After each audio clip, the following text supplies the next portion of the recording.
Hoje nós iremos retomar os nossos trabalhos utilizando o nosso livro. Essa é a nossa aula de número 4. Nós iremos continuar os nossos estudos falando hoje sobre uma coisa muito séria: a urbanização e os seus problemas sociais. Iremos perceber como alguns problemas sociais de suma importância acontecem dentro do espaço urbano, provocado às vezes pelo excesso populacional ou pela má gestão. O primeiro problema que nós iremos falar é sobre o déficit habitacional. Dizemos que há déficit habitacional quando uma parte da população de uma cidade não tem moradia ou mora em condições precárias. Nesses casos, também podemos dizer que a propriedade urbana não está cumprindo a sua função social. A população que não tem moradia pode estar vivendo na rua ou em albergues. As moradias precárias, por sua vez, são aquelas que apresentam uma ou mais das características a seguir.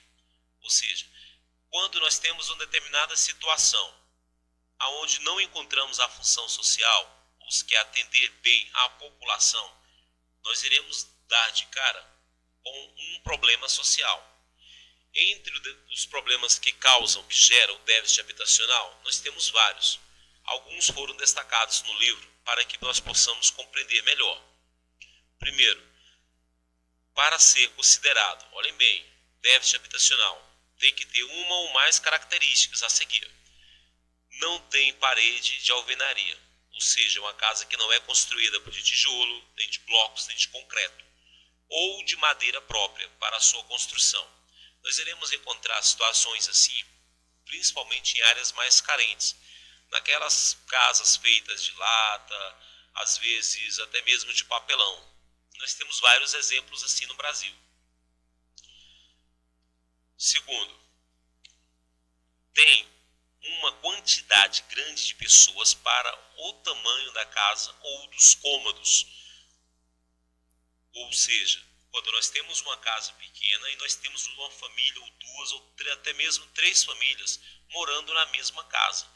Uma grande aglomeração de pessoas vivendo em um espaço que não é o suficiente para gerar uma qualidade de vida. Terceiro ponto, nós temos a coabitação, que ocorre quando mais de uma família ocupa uma casa pequena. 2, 3 ou mais famílias vivendo na mesma casa. Quando nós falamos da mesma casa, estamos nos referindo a casas pequenas, casa suficiente para uma única família. No quarto ponto, apresentam alto nível de degradação, ao ponto de não terem mais condições de serem formadas. Quinto ponto, não tem banheiro, energia elétrica, coleta de esgoto, fornecimento de água encanada ou coleta de lixo. Sexto ponto, apresentam inadequação fundiária, ou seja, o terreno não tem registro de propriedade, sendo considerado, portanto, uma ocupação irregular, sem reconhecimento legal. Ou seja, no terreno não há um documento, não há um registro que o torne legal. Nós iremos ver isso em invasões. E por último, localizam-se em áreas de risco, sujeitas às inundações ou desmoronamento, como é o que nós vemos nas encostas de morros na região sudeste, nas grandes cidades. Como nós vemos nas encostas de morros nas grandes cidades da região sudeste do Brasil. Olha o exemplo, bem simples de se compreender.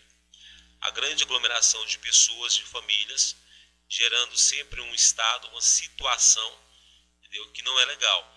Aqui nós estamos vendo o caso de Tóquio,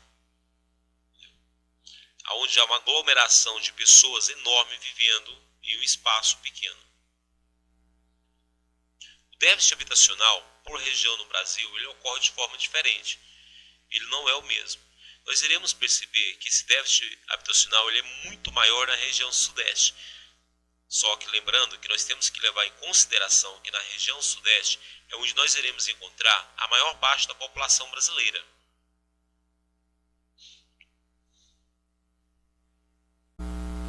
Aqui nós estamos vendo a formação de uma favela ao lado de um grande bairro. Isso nós iremos denominar como disparidade socioeconômica, uma grande discrepância social.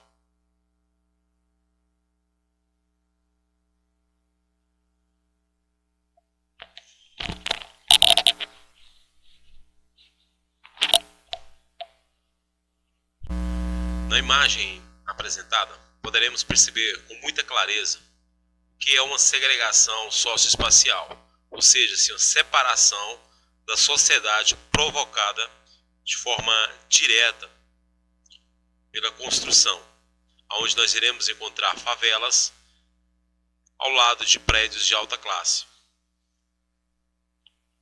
Outro grande problema que nós iremos defrontar de forma direta dentro do espaço urbano é com relação ao transporte e o trânsito, onde o aglomerado muito grande de carros faz com que o trânsito fique deficitado, ou seja, fica muito lento, atrasado, provocando sérios problemas de forma direta e indireta à cidade, sem falar na poluição. O saneamento básico é muito importante, principalmente quando nós tratamos do esgoto e do lixo.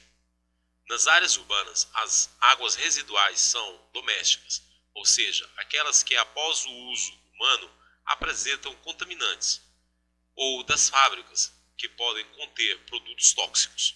Por isso, é preciso criar um sistema de coleta de esgoto por meio de tubulações, pelas quais as águas residuais deixem as casas, as lojas, os restaurantes, as fábricas e assim por diante.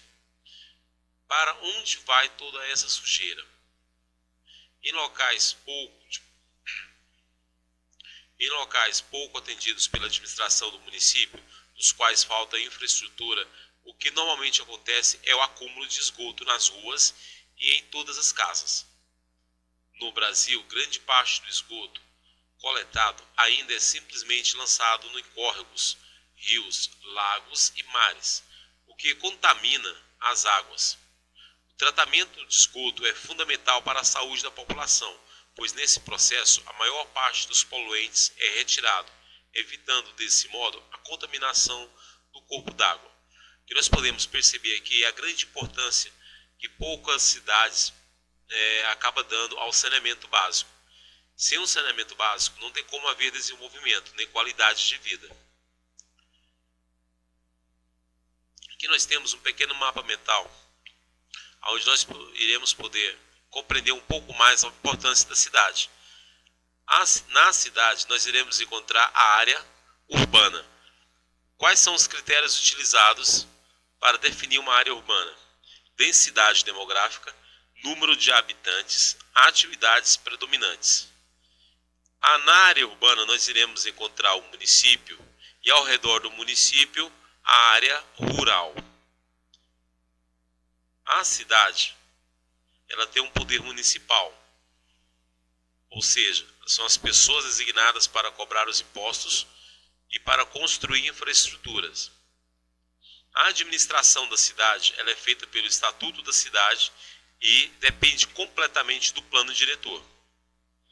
Toda cidade apresenta sérios problemas urbanos. Entre eles nós iremos encontrar o déficit habitacional, ou seja, falta de moradia, moradias precárias em favelas, cortiços, entre outros, e a segregação socioespacial.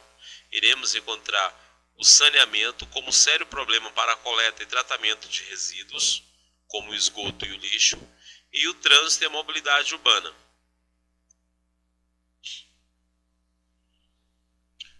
Vamos agora praticar exercícios do nosso livro, páginas 50 a 64.